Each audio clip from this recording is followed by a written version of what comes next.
Learning that top U.S. and Western officials are now concerned that Vladimir Putin is unlikely to change course in Ukraine until he knows who will win the 2024 presidential election here in the U.S. They believe he's hoping President Biden will lose, Trump might win, which could lead to diminished American support for Ukraine. CNN national security correspondent Kylie Atwood joins me.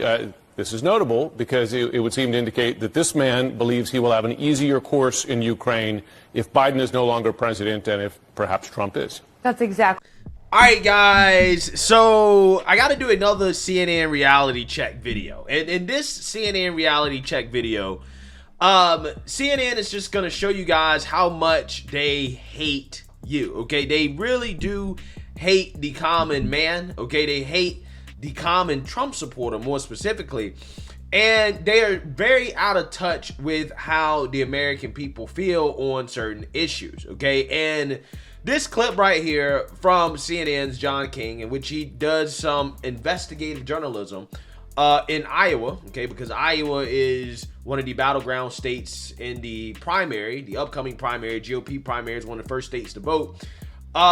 He's going to go out there and talk to some Trump supporters. And he's going to be shocked and sad to see that Trump supporters hate CNN, right? They don't like CNN. And that Trump supporters also are not going along with the establishment narrative on some key issues, like, for example, Ukraine, which, again, CNN is clearly sad, upset, and shocked about because they're not in touch with the everyday American person. And they really do hate Trump supporters. They don't like Trump supporters, and the way they talk about Trump supporters is almost like they're talking about a different species. It's really kind of cringe to watch, but also satisfying to see CNN realize that, hey, the American people really don't like them like that. So, take a look. Friends and family around the table don't watch and don't trust CNN. There is reverence for Ronald Reagan here. But listen. The trust is gone. Reagan's optimism replaced by Trump's grievances.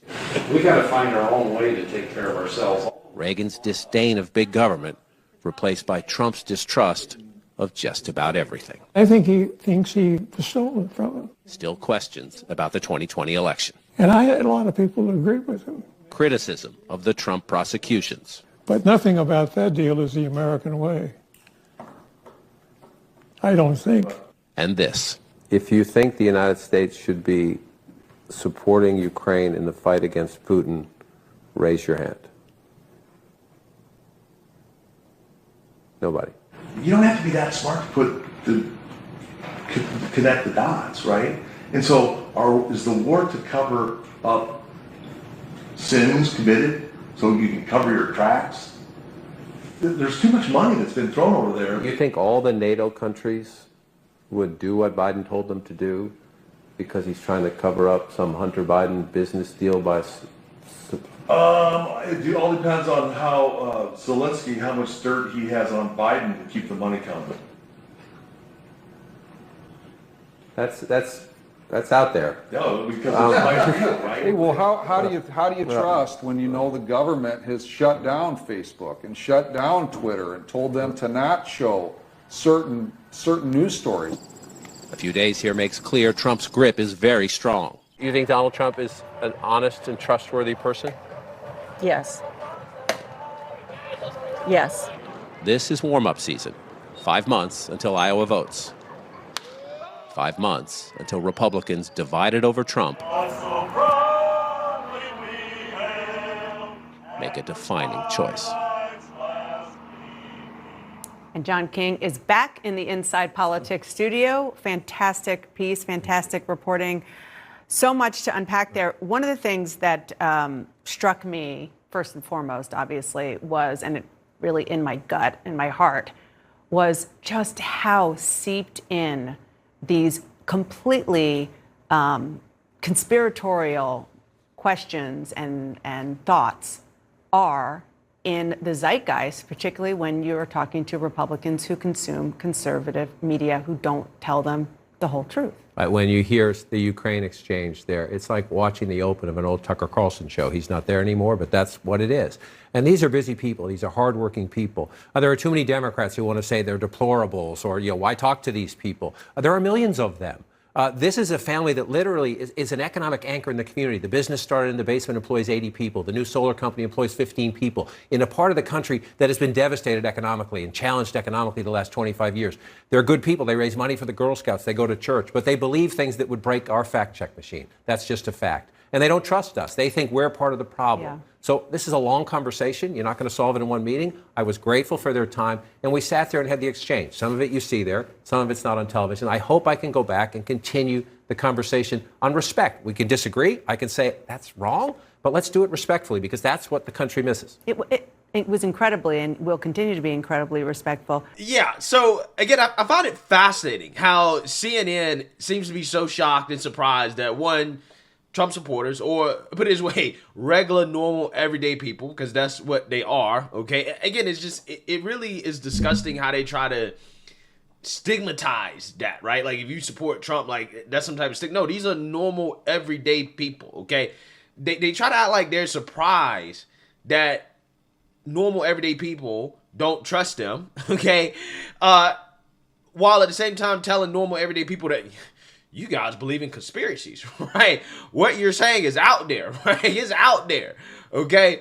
And it's like, bro, your network peddles conspiracies all day. But before I really get into this, right, I just want to show you guys again how much CNN, they hate normal, everyday people.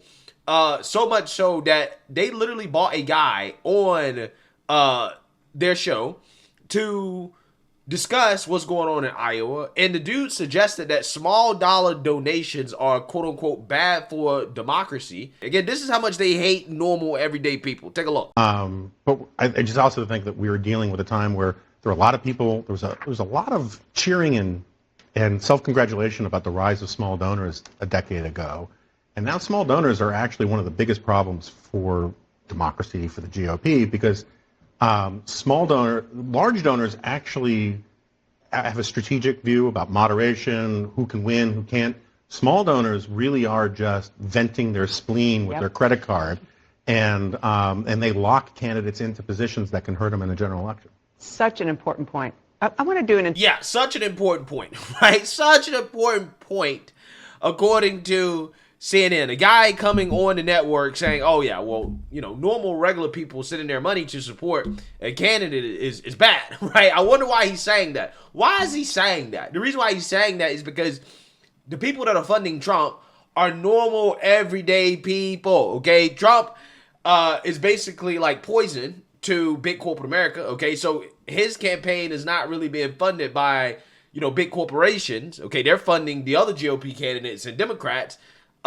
Trump is being funded and held up by small dollar donations. And this is why this guy is so triggered. It's bad for democracy, aka it helps Trump.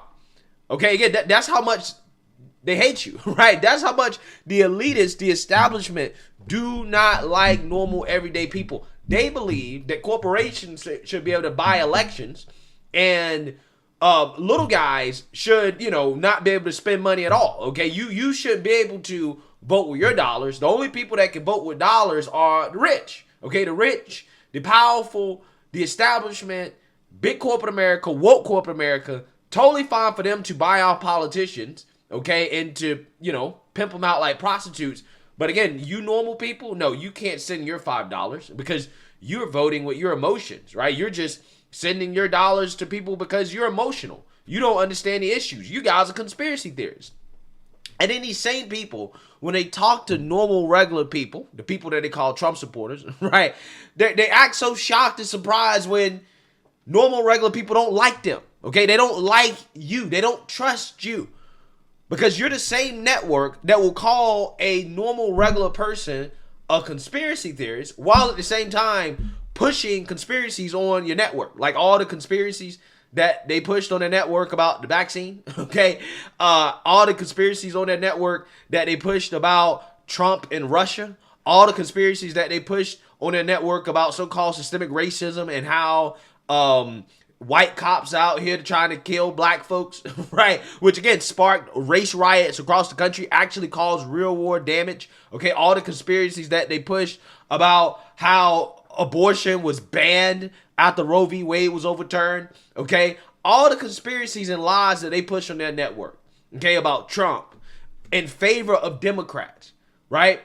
All those conspiracies that they pushed that people openly watched and saw that they were being lied to, these same people want to turn around and lecture normal people on, you know, the conspiracy that, hey, big tech may have affected the outcome of the 2020 election, okay, by censoring stories like the Hunter Biden laptop story. Oh, that's such a big conspiracy. That's out there, right? According to John King, it's like, no, it's not out there, okay? It's not out there that Joe Biden may have a relationship with Ukraine that is personally benefiting him, considering the fact that his son literally was, you know, selling influence, peddling influence in Ukraine. That's not out there, okay? What's out there was the Steele dossier, okay? A document that basically alleged that Trump was getting pissed on by Russian prostitutes. That's out there. But again, CNN peddled that as if it was fact, okay? As if that's something that people should believe. Again, it's just, it's amazing. It really is amazing. They just don't get it. They just don't understand everyday average American people. These people are so in tune with their DC elitist bubble that they're shocked to hear things that I think that most people in this country agree with, right? That's how disconnected they are. Most people in this country, they don't want to keep sending money to Ukraine.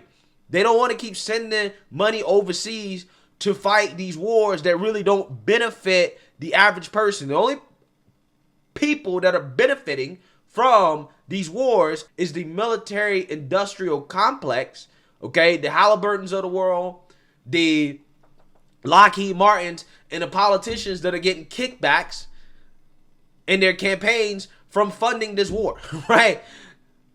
The rich are getting richer. Those are the only people that are benefiting. The politicians and the rich and the liberal media establishment. But again, these people want to act shocked and surprised that, hey, the American people have caught on to the lies, just like we were lied to about the war in Iraq, okay? That we caught on to the lies about the wars, and we're saying no more. We don't want any more of this, right? We don't want to shed any more American blood. We don't want to send any more of our dollars overseas to these countries that end up hating us in the long run. We don't want to do it anymore. But again, they don't understand that. They don't understand it because they're so trapped in their elitist DC bubble. And as soon as they get outside of it, right, they want to act like they're shocked and stunned that people disagree with them, that people don't like them. It's amazing stuff. Again, I love these CNN reality checks. Let me know what you guys think. Make sure you like, comment, and subscribe. Most importantly, share a Black conservative perspective. Peace.